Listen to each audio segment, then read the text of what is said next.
क्योंकि फिर यार वो मेरे साथ तो काफ़ी गंदा सीन हो गया था। बीच हाईवे पे वो खुल के फिक गया। वो फिर कुछ बंदे जो पीछे से आ रहे थे ना, उन्होंने मुझे दिया कि भाई ये लो, ये तुम्हारा जो तुम्हारी बाइक का जो अवशेष है वो हमारी हाथ में से ले। Hello guys, welcome back to my channel. I am Pratik here and I welcome you to Pratik Shankar Vlogs. तो guys, आज जो है वो 11 मई है। कल फ्राइडे है। I had to release a video, लेकिन मैं वीडियो की शूटिंग आज कर रहा हूँ। I am not very sure ये फ्राइडे को आएगी या सैटरडे को आएगी। अगर ये वीडियो कल तक एडिट नहीं हो पाती है तो फिर मैं एक वीडियो है मेरे पास ऐसे जनरल व्लॉग में उसे डाल दूंगा कल, और फिर ये वीडियो आएगी नेक्स्ट सैटरडे। खैर वो तो अलग बात है। आज के इस वीडियो का जो टॉपिक है वो ये है कि जो भी आप लोगों ने मेरे से कमेंट्स में पूछा था KTM एडवेंचर 250 को लेकर के, तो उसके बारे में मैंने कमेंट में तो रिप्लाई कर दिया था, बट मैं सोच रहा हूँ कि ये एक FAQ काइंड ऑफ वीडियो मैं बना दूँ, सो दैट एक वाइडर ऑडियंस तक जो भी सवालात हैं वो पहुँचे और जो भी मेरा पर्सपेक्टिव है वो पहुँचे। तो फिर अभी चलते हैं अपन। मैं कैमरा वापस उस साइड टर्न करता हूँ, अपना जो चैनल का पेज है वहाँ पे आपको लिए चलता हूँ, और फिर जो भी सवालात हैं एक एक करके अपन आंसर करते हैं। तो guys this is the channel page. यार ये 134 पढ़ के थोड़ा दुख होता है यार, इसको बढ़ाओ, कुछ करो इसके लिए। तो फिर बेसिकली जो क्वेश्चंस आए थे वो ऐसे इन्फॉर्मेटिव वीडियोस जो थे तो इन पे आए थे। तो शुरू करेंगे अपन। जो अपना पहला वीडियो था जो अभी से 6 महीने पहले गया है, जिस पे 3,500 व्यूज़ हैं, तो इस पे आपके कुछ कुछ कमेंट्स हैं। तो फिर चलिए उनका जो आंसर है वो अपन अभी फ्रेम करते हैं एक एक करके। तो ये अप्रिसिएशन वाले कमेंट्स मैं इसमें नहीं ले रहा हूँ। तो जो सबसे पहला और जो सबसे ज़्यादा कॉमन सवाल है मेरे इन सारे वीडियोस पर, तो उसमें से सबसे पहला आता है, भाई माइलेज कितना मिल रहा है। तो गाइस साफ सीधा आंसर है, in the city I am getting 27 kilometre per litre. तो जब मैं इसमें फ्यूल अप करवाता हूँ तो 10 लीटर्स पेट्रोल इसमें जाता है ऑन अ नॉर्मल डे। जैसे ही रिजर्व लगा वैसे ही डलवा लिए तो 10 लीटर्स। उस 10 लीटर्स में जो मेरी बैंगलोर सिटी में हैवी ट्रैफिक में जो माइलेज निकलती है वो अराउंड 270 किलोमीटर्स का उसका रेंज होता है। वो पहले 37 दिखाता है, वहाँ पे 37 kmpl वो जो डिस्प्ले है उस पर, फिर वो धीरे धीरे 30-32 होता है। लेकिन जो सर्विस सेंटर वाला था उसने मुझे बोला था कि आपको इसमें से जितना भी दिख रहा है ना डिस्प्ले पे, आप उसमें से -5 कर दो तो वही आपका ओरिजिनल माइलेज है। तो मुझे अराउंड 31 to 32 उस पर दिखता है। तो -5 इज 27, दैट्स प्रीटी मतलब एकदम प्रिसाइज है वो।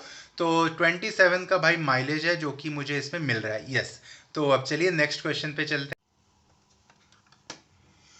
तो भाई नेक्स्ट क्वेश्चन है कि इस पे टॉप स्पीड क्या मैंने अचीव करी है। तो गाइज मैं ज़्यादा स्पीड का दीवाना हूँ नहीं, इसलिए मुझे ये 250cc की गाड़ी अच्छी लगती है कि चलो एक आराम आराम से चलती है। तो फिर मैं आई थिंक इसमें 130 के आसपास, 135 या 136 के आसपास मैं कुछ लेके गया था इसको।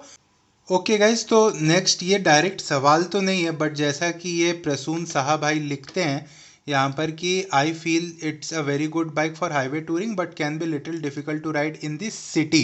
तो इस पे अपन कुछ बात करते हैं। ये काफ़ी इंपॉर्टेंट पॉइंट एक्चुअली, जैसा कि ये बता भी रहे हैं, इनकी हाइट 5 फीट 10 इंचेस है। तो इस पे अपन डिटेल में बात कर लेते हैं। तो गाइज सिटी में इस बाइक को चलाने में 2-3 डिफिकल्टीज हैं, टू बी वेरी ऑनेस्ट। पहली बात यह है कि बाइक की हाइट ज़्यादा है, तो आपको जब यू टर्न लेना होता है, क्योंकि सिटीज़ में काफ़ी frequent U turn slow speeds में लेना होता है, तो वहाँ पर ये बाइक टॉपल होने का खतरा होता है अगर आपके पाँव अच्छे से नहीं पहुँचे तो। और 5 फीट 10 इंचेस, मैं 5 फीट 11 इंचेस का हूँ, और थोड़ा बहुत टिपटो का मामला तो मेरा भी रहता ही है, तो इनका भी मैं दुख दर्द परेशानी समझ सकता हूँ। तो वो एक समस्या है। दूसरी समस्या ये है ना कि यार जब अपन बाइकर्स क्या करते हैं ना, 2 कार या 2 बसेस के बीच में थोड़ा सा गैप मिला तो अपन निकल जाते हैं उससे, राइट।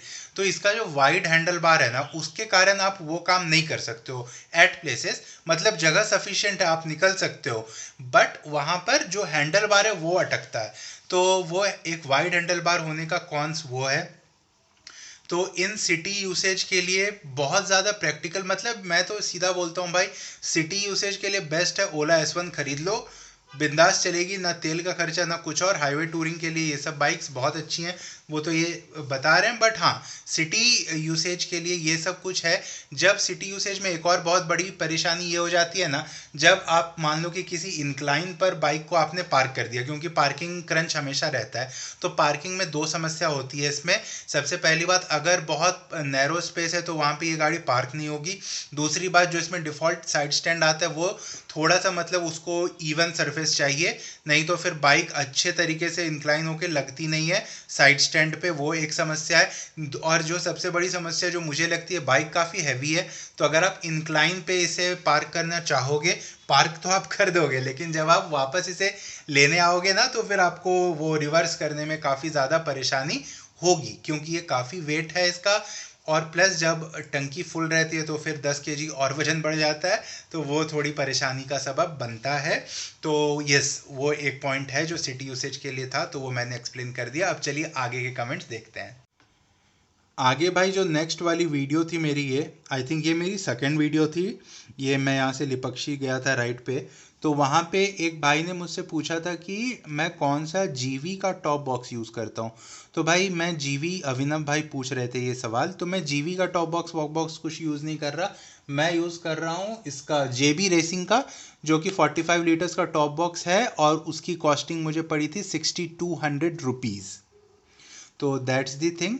ये काफ़ी शॉर्ट, मतलब ये वीडियो ज़्यादा लोगों ने देखा भी नहीं, सिर्फ 90 व्यूज़ हैं इसमें और सिर्फ 2 ही कमेंट हैं, तो दैट्स इट। चलते हैं नेक्स्ट। ये वीडियो आई थिंक काफ़ी लोगों ने देखी, अभी तक मेरे चैनल पे सबसे ज़्यादा व्यूज़ इसी के हैं, 5.8K। और आई थिंक ये 5.9 काफ़ी जल्दी होने वाला है, क्योंकि ऑलरेडी 5892 इसका व्यूज़ हो चुका है, राइट। तो ये 13 फेब को मैंने डाला था, और इस पे जो है मैं 3500 किलोमीटर्स का एक रिव्यू करता हूँ।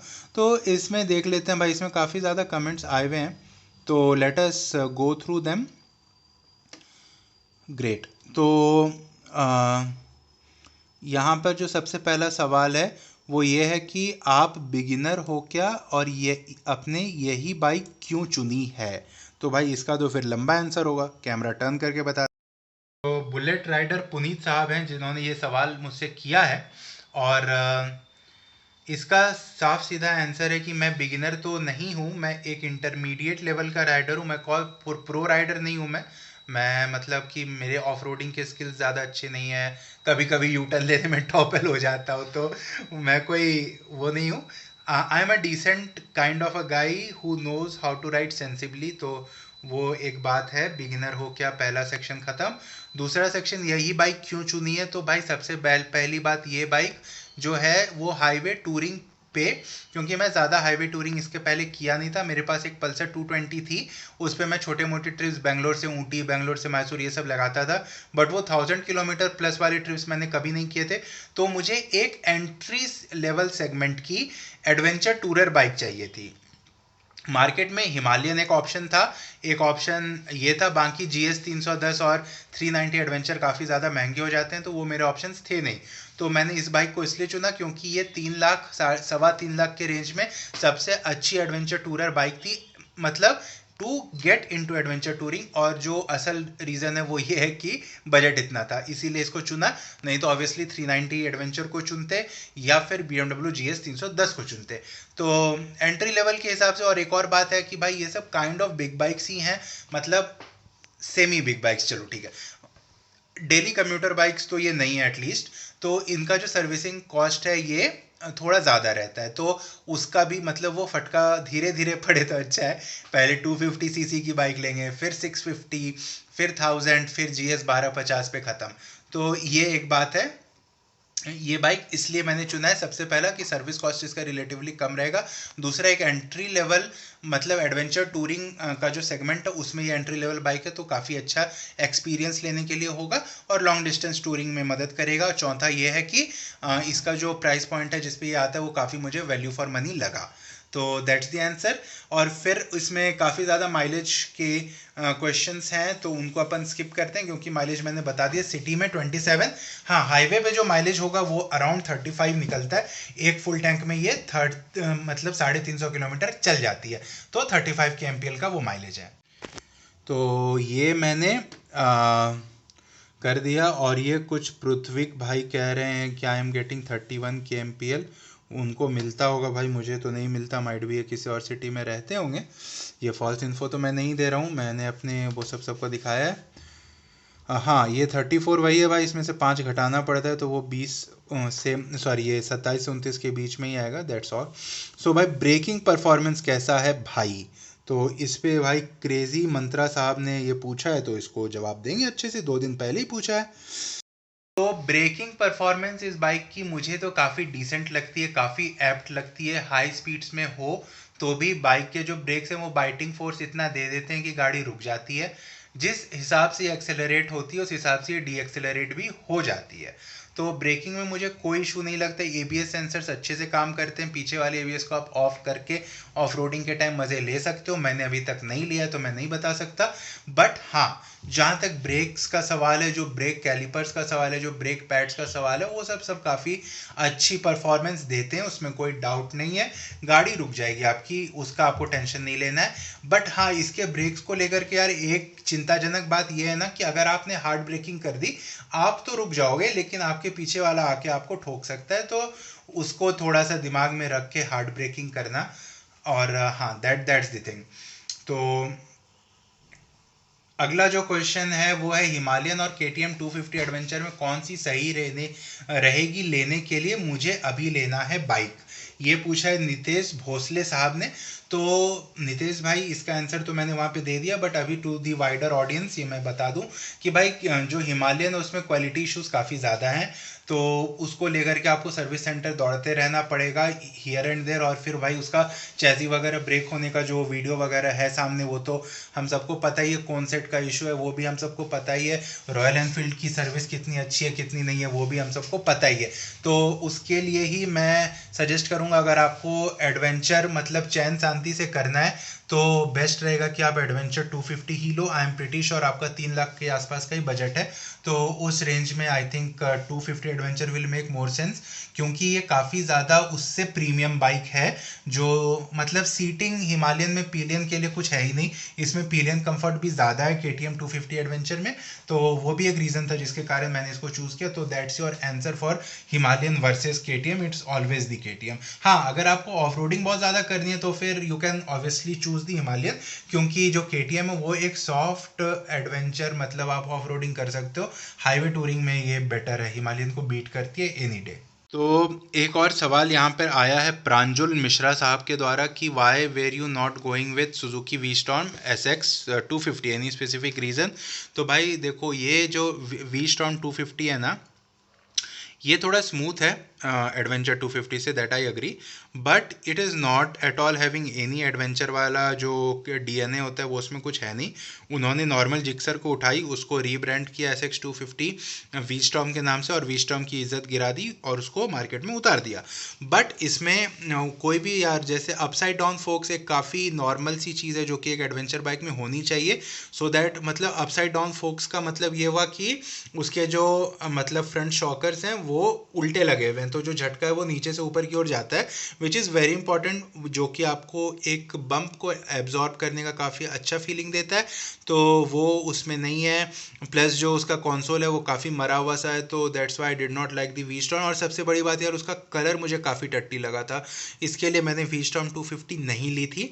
तो that's the simple answer for V Storm 250। हालांकि वी स्टॉर्म 250 का जो माइलेज है that is far better than the KTM 250, वो एक बात है। और फिर भाई यहाँ पे जादव साहब ने वही पूछा है कि सिटी और हाईवे माइलेज, तो वो मैंने बता दिया, सिटी में 27 है, हाईवे में 35 है, that's it. Can we change the lights to 390 lights? I am not pretty sure about it. आपको उसका पूरा लाइट का वही बदलवाना पड़ेगा, तो I don't think that is possible. तो दैट इज़ इट। ये 34 भाई, मैं फिर से बता रहा हूँ आकाश भाई को कि ये 34 जो दिख रहा है ना, कि आप ही बताओ, 34 दिख रहा है तो फिर 270 का रेंज मुझे कैसे मिलेगा? वो 34 दिखता तो है, बट वो तेल भरवाने के तुरंत बाद ही दिखता है, उसके बाद वो धीरे धीरे 32 पे आ जाता है या 33 पे आ जाता है। तो 32 माइनस 5 इस 27 के आसपास वो आता है, तो वो 27 का ही माइलेज मुझे गाड़ी देती है। 10 लीटर तेल हटता है, इसीलिए 27 गुना 10 इस 270। That's it. एक्सप्लोर भाई का ये ड्रीम बाइक है, बहुत अच्छे भाई, ले लो इसे, कोई दिक्कत नहीं है। ये भाई बोल रहे हैं कि ये टायर अगर मैंने इसमें लगवाया हुआ है, कहाँ पे दिख रहा है टायर, अगर इसका जिस चीज़ को जिस दिन खोजो वो नहीं मिलता। ठीक है, यहाँ पर ये टायर अगर दिख रहा है ना, तो भाई इसी के बारे में पूछ रहे थे। और ये कमेंट कहाँ गया, मैं दिखाता हूँ। ये योगानंदा भाई हैं, इन्होंने भी 250 लिए। ये KTM वाले बेंगलोर वाले ग्रुप में भी हैं एडेड। तो ये टायर हगर के बारे में यार इसकी तो कहानी है, मैं कैमरा टर्न करके बताऊंगा ये। तो guys I will take my own time for this tyre hugger story, it's a long story. तो गाइज ये टायर हगर मैंने यहाँ पर BTM में एक दुकान है HTRG मॉड्स, उससे लगवाया था। ये आई थिंक इसने 1700 या 1500 रुपये का लगा के दिया। लेकिन भाई साहब इसकी क्वालिटी काफ़ी बकवास थी। मैं बताता हूँ कहानी क्या हुआ। कि मैं आ रहा था, हाँ ये सही है ना, ये फ्रेम सही है। तो मैं आ रहा था अपने कन्याकुमारी वाले राइड को ख़त्म करके रामेश्वरम से। मैं चला था सुबह, मुझे शाम तक पहुंचना था बेंगलोर। तो भाई मैं पहुंच तो गया दोपहर में ही, लेकिन उस रास्ते में क्या हुआ, एक बम पाया तगड़ा सा। मुझे लगा कि मेरा टॉप बॉक्स खुल गया, लेकिन वहाँ जो आवाज़ आई थी वो था कि ये टायर हगर ही टूट गया भाई। ये जहाँ से व्हील पे जो कनेक्टेड होता है ना, ये वहीं से टूट गया एक झटके में। तो इसकी क्वालिटी काफ़ी बकवास थी। उसके बाद मैंने सर्विस सेंटर वाले को बताया, क्योंकि वापस आते ही मुझे अपनी बाइक सर्विस में देनी थी। तो उसने साफ साफ मना किया कि भाई ऐसी कोई भी चीज़ मत लगवाओ। अगर ये टूट के गिर गई ये तो सही हुआ, लेकिन अगर ये तुम्हारे व्हील में फंस जाती ना तो तुम बहुत गंदा गिरते। विच आई ऑल्सो रियलाइज कि सही बात है। आफ्टर मार्केट फिटिंग्स का जो क्वालिटी है उस पर अपन भरोसा नहीं कर सकते हैं। मतलब वो नहीं कर सकते, वो सीधी सी बात है, वो नहीं कर सकते हैं अपन भरोसा। तो वो टायर अगर आप इसमें नहीं लगवाओ तो ही अच्छा है। कुछ एडवेंचर ट्रेड्स हैं जिसको ध्यान में रख के टायर अगर इसमें नहीं दिया गया है, क्योंकि आप इसको एडवेंचर में लेके जाओगे फिर कीचड़ मिट्टी वगैरह सब फंसेगा तो वो कुछ अच्छा नहीं होगा। लाइक मतलब टायर फिर घिसेगा एंड ऑल। तो वो सारी दिक्कतें आती हैं, इसलिए इन्होंने टायर अगर नहीं दिया है। और वो मत ही लगवाओ आप लोग भी, क्योंकि फिर यार वो मेरे साथ तो काफ़ी गंदा सीन हो गया था। बीच हाईवे पे वो खुल के फिक गया। वो फिर कुछ बंदे जो पीछे से आ रहे थे ना, उन्होंने मुझे दिया कि भाई ये लो, ये तुम्हारा जो तुम्हारी बाइक का जो अवशेष है वो हमारी हाथ में से ले जाओ। तो फिर मतलब ऑब्वियसली फिर बीच राइड में मैं उसे क्या ही लेके आता, फिर मैंने उसे वहीं रोड पे ही फेंक दिया। तो that was the story of this tyre अगर। Very horrible story. मतलब सुनने में ऐसे आसान लगता है, लेकिन आप सोचो अगर वो मेरे व्हील में फंस जाता या फिर कुछ भी मिसहैपनिंग हो जाती या फिर पीछे आने वाली गाड़ी के ऊपर ही वो फिका जाता, तो फिर मतलब कोई बाइक वाला हो या कोई साइकिल वाला पीछे होता तो वो चोट उसको लग सकती थी। तो that is kind of dangerous thing, you should avoid it.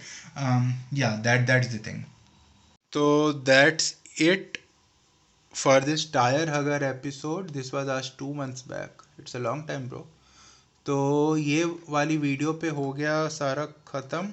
ये I think okay, this was also the in the 3500 kilometres review video only. तो भाई ये मेरा लेटेस्ट वीडियो है। It is doing good. I think it is 716 views in 13 days, जो कि मेरे जैसे पिद्दू से चैनल के लिए काफ़ी बड़ी बात है। तो इसमें पायलट सिंह बिल्कुल पायलट वाली बात करते हैं। ये बोलते हैं कि भाई सिर्फ इतना बता दे गाड़ी लूँ या ना लूँ, आई लव दिस बाइक। तो पायलट भाई को मैंने वही बताया था कि अगर ले, मतलब ये मैं रिप्लाई भी आप लोगों को दिखा देता हूँ कि बिल्कुल ले लो भाई। अगर तुम्हारे दिमाग में ये सब बातें रख लेना, ये कॉन्स दिमाग में रखना कि कुछ ना कुछ कॉन्स तो होता ही है हर एक गाड़ी का। तो मतलब माइल मंचिंग करनी है, पॉट होल्स की टेंशन नहीं लेनी है, मॉडरेट ऑफ रोडिंग करनी है।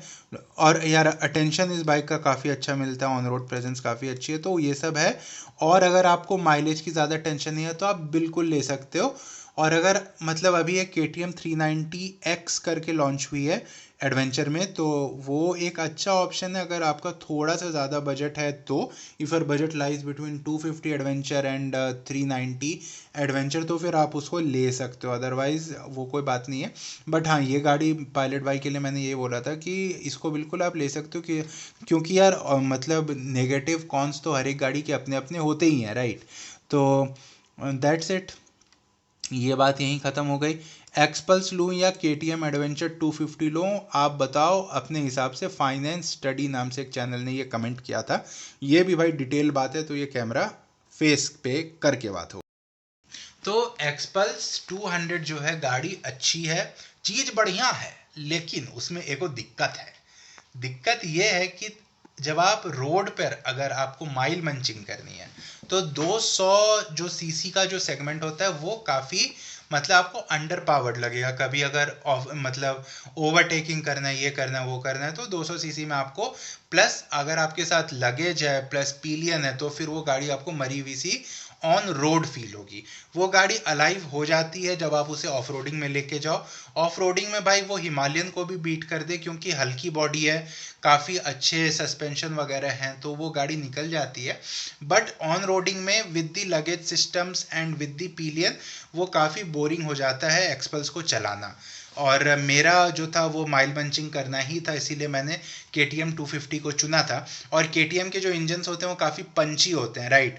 तो फिर 250 सीसी में भी वो मतलब पावर की कमी का कोई एहसास नहीं होने देते हैं।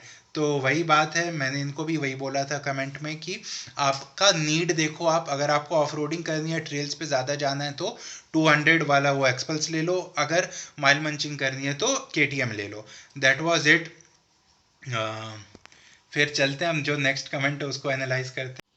तो देवाशीष भाई एक बहुत ही संजीदा सवाल करते हैं कि अगर आपको आज भी सेम बजट हो और आपको एक गाड़ी लेनी हो तो क्या आप 250 एडवेंचर को लोगे? तो भाई मैं बिल्कुल 250 एडवेंचर को ही लूँगा। बट आज के डेट में आई थिंक मैं 390X को ले सकता था, क्योंकि मेरा बजट उतना तक का था। 4.5 लाख में आता है वो 390 का जो असली वाला एडवेंचर है, तो वो मेरे बजट से काफ़ी बाहर था। बट आई थिंक 3.5 या 3.25 में 390X आ रहा है ऑन रोड। तो आज की डेट में I think I would have gone for 390X, not the adventure. But yes, अगर 390X लॉन्च नहीं हुई होती तो मैं आँख मूंद के 250 एडवेंचर को ही लेता। आई थिंक वही है, मिथिला फूडी भाई भी वही बोलते हैं कि in my opinion 390 adventure x is a better option. Obviously yes, अगर आपका बजट उतना तक अलाउ कर रहा है तो दैट इज़ द थिंग। इसके साथ आई थिंक बस एक वीडियो, अच्छा that's it, that's the end. तो guys, this was the end of this informative video, extremely informative video I would say, because these are some of the questions which are asked by people who aspire to get into adventure riding motorcycles, the adventure segment, the starting segment, you can say the budget segment under 3 lakh rupees or 3.5 lakh rupees, in this range में जो भी bikes को खोज रहे हैं, जो मतलब उस तरीके का कंटेंट देखना पसंद करते हैं, तो उनके लिए काफ़ी ज़्यादा इंफॉर्मेटिव वीडियो होगी, क्योंकि आपके भी मन में कहीं ना कहीं ये सवाल तो होंगे ही। तो that was it guys, I am Prateek here. आपने जो ये मुझे अपने स्क्रीन पर अपीयर होने का मौका दिया, इसके लिए मैं आपका तहे दिल से शुक्रिया करता हूँ। इस वीडियो का समापन यहाँ पर होता है। सब्सक्राइब, लाइक और शेयर इस वीडियो को कीजिएगा अगर यह वीडियो उसके हकदार है तो। Thanks so much for watching and thanks so much for giving me your time.